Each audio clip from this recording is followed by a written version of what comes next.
ദൈവത്തിൻ്റെ അതിപരിശുദ്ധമായ നാമം വാഴ്ത്തപ്പെടുമാറാകട്ടെ. എങ്ങനെ ചെയ്യണം, എങ്ങനെ ഉപവസിക്കണം എന്നൊക്കെ കർത്താവ് പഠിപ്പിച്ചിട്ടുണ്ട്. മത്തായി സുവിശേഷം 6-ാം അധ്യായത്തിൻ്റെ 14 മുതൽ 18 വരെ വായിച്ച്. നിങ്ങൾ മനുഷ്യരോട് അവരുടെ അതിക്രമങ്ങൾ ക്ഷമിച്ചാൽ സ്വർഗസ്ഥനായ നിങ്ങളുടെ പിതാവ് നിങ്ങളോടും ക്ഷമിക്കും. നിങ്ങൾ മനുഷ്യരോട് അവരുടെ അതിക്രമങ്ങൾ ക്ഷമിക്കാതിരുന്നാലോ നിങ്ങളുടെ പിതാവ് നിങ്ങളുടെ അതിക്രമങ്ങളും ക്ഷമിക്കുകയില്ല. ഉപവസിക്കുമ്പോൾ നിങ്ങൾ കപടഭക്തിക്കാരെ പോലെ വാടിയ മുഖം കാണിക്കരുത്. തങ്ങൾ ഉപവസിക്കുന്നത് മനുഷ്യർ കാണേണ്ടതിന് അവർ തങ്ങളുടെ മുഖം വിരൂപമാക്കുന്നു. അവർക്ക് പ്രതിഫലം ലഭിച്ചു കഴിഞ്ഞു എന്ന് ഞാൻ സത്യമായി നിങ്ങളോട് പറയുന്നു. നീയോ ഉപവസിക്കുമ്പോൾ നിന്റെ തലയിൽ എണ്ണ തേക്കുകയും മുഖം കഴുകുകയും ചെയ്യുക. നിന്റെ ഉപവാസം മനുഷ്യരല്ല, രഹസ്യത്തിലുള്ള നിന്റെ പിതാവ് കാണേണ്ടതിനും രഹസ്യത്തിൽ കാണുന്ന നിന്റെ പിതാവ് നിനക്ക് പ്രതിഫലം നൽകേണ്ടതിനും തന്നെ. ആമേൻ. അപ്പോൾ മത്തായി സുവിശേഷം 6-ാം അധ്യായത്തിൻ്റെ 14 മുതൽ 18 വരെ എങ്ങനെയാണ് ചെയ്യേണ്ടതെന്നും എങ്ങനെ ചെയ്യണമെന്നും എങ്ങനെയാണ് ചെയ്യാതിരിക്കരുത് എന്നുമൊക്കെ കൃത്യമായിട്ട് അതിനകത്ത് പറയുന്നുണ്ട്. അതിൽ ഈ 14-15 വാക്യങ്ങൾ വായിച്ചാൽ നമുക്ക് 2 കാര്യം മനസ്സിലാകും, 2 കണ്ടീഷൻ മനസ്സിലാകും. ക്ഷമിച്ചാൽ നിങ്ങളോടും ക്ഷമിക്കും, ക്ഷമിക്കുന്നില്ലെങ്കിൽ നിങ്ങളോടും ക്ഷമിക്കുകയില്ല. ഈ കേരളത്തിലെ വിശ്വാസഗോളത്തിൽ ഈ രക്ഷിക്കപ്പെട്ട് സ്നാനപ്പെട്ട് സഭകളായി വരുന്ന ആളുകളെക്കുറിച്ചാണ് പറയുന്നത്. അങ്ങനെയുള്ള സഭകളിൽ ഒരു സഭയിൽ നിന്ന് മറ്റൊരു സഭയിലേക്ക് മാറുന്നതും പിന്നെ അവരുടെ ശത്രുവാണ്. കേരളത്തിലെ ഒരു പൊതു പെന്തക്കോസ് കോളത്തിലെ ഒരു പ്രത്യേകത അത്. ക്ഷമിക്കുകയല്ലെന്ന് മാത്രമല്ല, പറ്റുമെന്നുണ്ടെങ്കിൽ പുറകെ നടന്ന് ഉപദ്രവിക്കുകയും ചെയ്യും. ഇതിനൊരു വിശാലമായ കാഴ്ചപ്പാടില്ല. ലോകം മുഴുവൻ ദൈവത്തിൻ്റെ സഭ ഒന്നേ ഉള്ളൂ എന്നും അതിൻ്റെ പേര് IPC എന്നാണ് IPCക്കാർ വിചാരിച്ചേക്കുന്നത്. ദൈവത്തിൻ്റെ സഭയുടെ പേര് IPC. വേറെ ചിലർ വിചാരിച്ചിരിക്കുന്ന അതിൻ്റെ പേര് ഷാരോൺ, വേറെ ചിലർ വിചാരിച്ചേക്കുന്ന ചർച്ച് ഓഫ് ഗോഡ്, വേറെ ചിലർ വിചാരിച്ചേക്കുന്നത് AG, വേറെ ചിലർ വിചാരിച്ചേക്കുന്നത് ന്യൂ ഇന്ത്യ പെന്തക്കോസ്.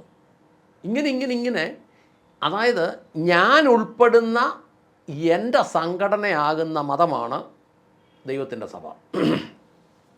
ഇതിന് പുറത്ത് ദൈവത്തിൻ്റെ ഒരു സഭയില്ല. അതുകൊണ്ട് ഞങ്ങളുടെ കൂട്ടത്തിൽ നിന്ന് ഒരുത്തൻ പുറത്തോട്ട് പോയാൽ അവൻ പിന്മാറിപ്പോയി അവനെ ശത്രുവായിട്ട് കണ്ട് പുറകെ നടന്ന് തീർക്കണം. അത് ഏറ്റവും കൂടുതൽ ശല്യമായിട്ടുള്ള ന്യൂ ജനറേഷൻ സഭകളിലാണ്. ഈ ന്യൂ ജനറേഷൻ സഭകളിൽ അവർ പഠിപ്പിക്കുന്ന ചില കാര്യങ്ങൾക്കെന്ന് വ്യത്യസ്തമായ ചില കാര്യങ്ങൾ, വചനമൊക്കെ വായിച്ച് ചെല്ലുന്നെങ്കിൽ വചനം വായിക്കുന്നവർക്ക് ഇതിനകത്ത് എഴുതി വച്ചേക്കുന്നത് എന്നാന്ന് മനസ്സിലാവുമല്ലോ. അങ്ങനെ വന്നു കഴിയുമ്പോൾ അവർ ഈ പഠിപ്പിക്കുന്നതിൽ വചനവിരുദ്ധമായ കാര്യങ്ങളൊക്കെ ചോദിക്കുക ചെയ്താൽ പിന്നെ അവൻ ശത്രുവായി, അവൻ തകർക്കപ്പെടേണ്ടവനായി മാറും, അവൻ കൊല്ലപ്പെടേണ്ടവനായി മാറും. അക്ഷരികമായിട്ട് കൊല്ലുകയല്ല, പക്ഷെ അവനെ തീർത്ത് കളയവർ. അതിനുപയോഗിക്കുന്ന ആയുധമാണ് എതിർ പ്രാർത്ഥനകൾ.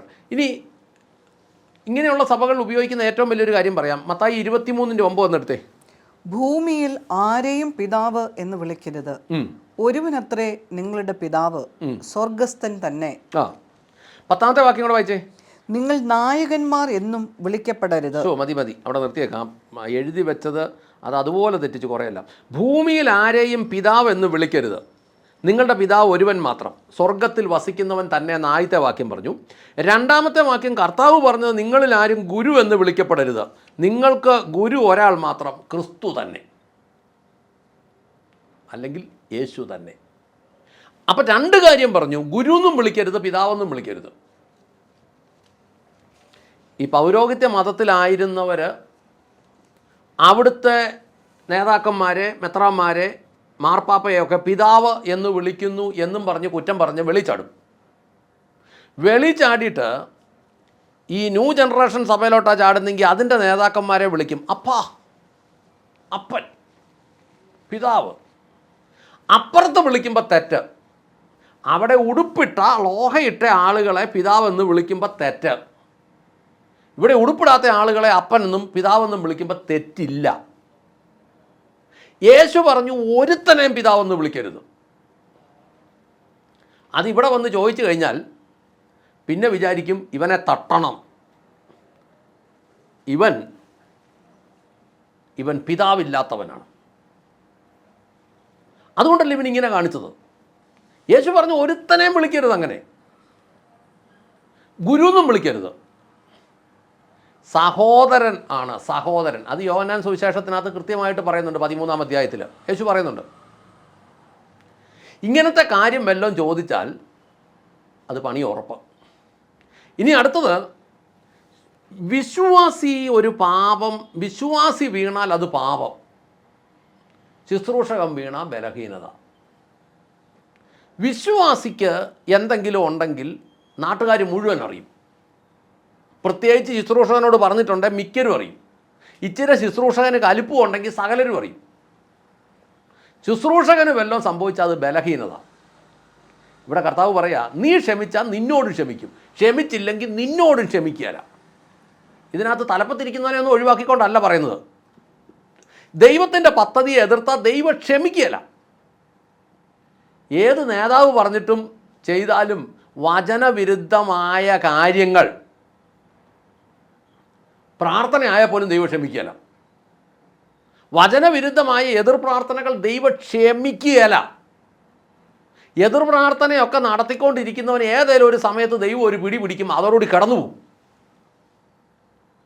കാര്യം പറയും, നേതാവ് വിളിച്ച് പറയും, ഇന്നവനെതിരെ ഇരുന്ന് കുത്തിയിരുന്ന് അങ്ങ് പ്രാഗിക്കോ എന്നൊക്കെ പറയും. കുത്തിയിരുന്ന് പ്രാഗിക്കോളാം. നമ്മുടെ നേതാവിനെതിരെ, നമ്മുടെ അച്ചായനെതിരെ, നമ്മുടെ അപ്പനെതിരെ ആ നാക്ക് പൊക്കുന്നവൻ അവനെ വെച്ചേക്കരുത്. അതുകൊണ്ട് നിങ്ങൾ പ്രാർത്ഥിക്കണം. ഇവരിരുന്ന് പ്രാർത്ഥിക്കല്ലേ, എൻ്റെ കർത്താവേ ഞങ്ങളുടെ ആത്മിക പിതാവിനെതിരെ, ഞങ്ങളുടെ പിതാവിനെതിരെ വേണ്ടാത്ത പണി കാണിച്ച് അവനെ തകർത്ത് കളയണേ, തീർത്ത് കളയണേ കർത്താവെ, അവൻ മുടിഞ്ഞു പോണേ, അവൻ്റെ അതെല്ലാം നഷ്ടപ്പെട്ടു പോണേ, അവനൊന്നുമില്ലാതെ ദണ്ഡിയായി നടക്കണേ എന്നെല്ലാം ഇരുന്ന് പ്രാർത്ഥിക്കും. അതിൻ്റെ നേതൃത്വ സ്ഥാനം ഏറ്റെടുക്കും. അവസാനം കടന്നു പോകുമ്പോഴാണ് വിവരം അറിയുന്നത്. കിടന്നു പോകുമ്പോഴും അറിയേല. നേതാവ് പറഞ്ഞ എല്ലാം അടിപൊളിയാണെന്നാണ് പറഞ്ഞത്. ബാക്കി വായിച്ച മത്തായി 6:16, 17, 18. ഉപവസിക്കുമ്പോൾ നിങ്ങൾ കപടഭക്തിക്കാരെ പോലെ വാടിയ മുഖം കാണിക്കരുത്. തങ്ങൾ ഉപവസിക്കുന്നത് മനുഷ്യർ കാണേണ്ടതിന് അവർ തങ്ങളുടെ മുഖം വിരൂപമാക്കുന്നു.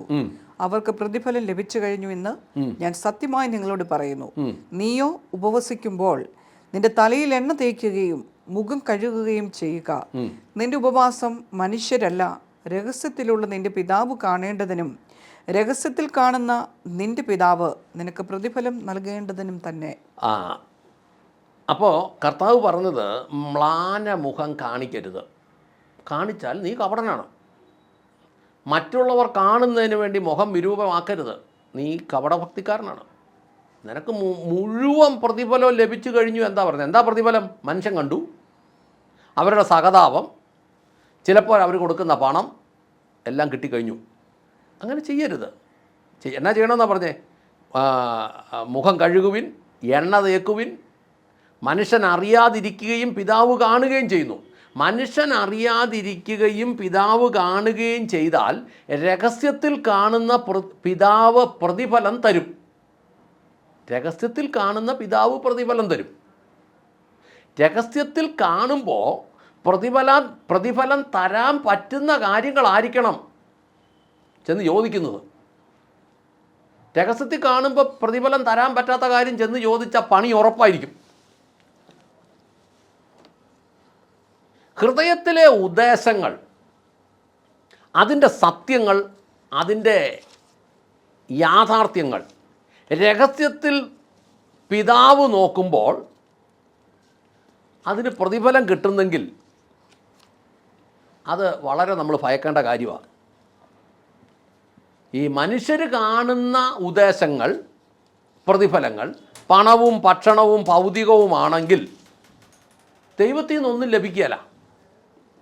മനുഷ്യൻ്റെ ഉദ്ദേശം ഇതൊക്കെ ആണെങ്കിൽ, ഇതൊക്കെ വെച്ചോണ്ടാണ് ഇവൻ ഈ പരിപാടി നടത്തുന്നതെങ്കിൽ, ഇപ്പോൾ ഉപവാസ പ്രാർത്ഥന 1:45, 2 തീർന്നാൽ പിന്നെ അടിപൊളി സദ്യ വരുന്നു എന്നുള്ള ചിന്തയിലാണ് ഉപവാസ പ്രാർത്ഥന നടക്കുന്നതെങ്കിൽ അവൻ്റെ പ്രതിഫലം ആ സദ്യ.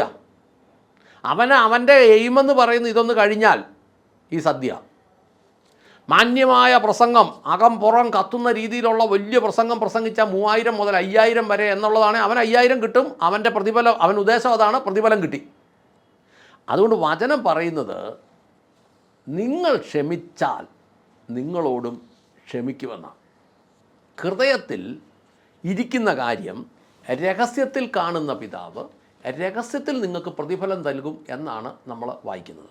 അങ്ങനെയാണ് പ്രാർത്ഥിക്കാം. സ്വർഗസ്ഥനായ ഞങ്ങളുടെ പിതാവേ, ഞങ്ങളുടെ കർത്താവായ യേശുക്രിസ്തുവേ, പരിശുദ്ധാത്മാവായ ഞങ്ങളുടെ നല്ല ദൈവമേ, കർത്താവേ, അങ്ങയുടെ പുത്രനായ യേശുവിൻ്റെ രക്തം കൊടുത്ത് വിലയ്ക്ക് വാങ്ങിയ ഓരോരുത്തരും അവരുടെ സ്വന്തമല്ല, അവർ യേശുവിൻ്റെ സ്വന്തമാണെന്നും ദൈവത്തിൻ്റെ പരിശുദ്ധാത്മാവ് അവരുടെ ഉള്ളിൽ വസിക്കുകയും ചെയ്യുന്നത് കൊണ്ട് അവരെന്ത് പ്രാർത്ഥിക്കുന്നു എന്നതിനപ്പുറം അവരുടെ ഹൃദയത്തിൽ എന്തിരിക്കുന്നു എന്ന് അങ്ങേക്ക് എപ്പോഴും അറിയാവുന്നത് കൊണ്ട് കർത്താവെ, മനുഷ്യൻ അങ്ങയുടെ മുമ്പിൽ എപ്പോഴും നഗ്നവും മലർന്നതുമായി കിടക്കുന്നത് കൊണ്ട്, മനുഷ്യൻ്റെ ഹൃദയ വിചാരങ്ങൾ പോലും അങ്ങയുടെ സന്നിധിയിൽ വ്യക്തമാകുന്നത് കൊണ്ട്, കർത്താവെ, അങ്ങയുടെ അടുത്ത് പുറത്ത് കാണിക്കുന്ന അഭ്യാസത്തിനപ്പുറം അകത്താരാണ് എന്താണെന്ന് അങ്ങേക്ക് അറിയാവുന്നതിനാൽ ഓരോരുത്തരും ഹൃദയ നൈർമല്യത്തോടെ വചന വ്യവസ്ഥയ്ക്ക് അനുരൂപമായി അങ്ങയോടുകൂടെ നടക്കുവാൻ ഓരോരുത്തരെയും അനുഗ്രഹിക്കണമേ എന്ന് പ്രാർത്ഥിക്കുന്നു.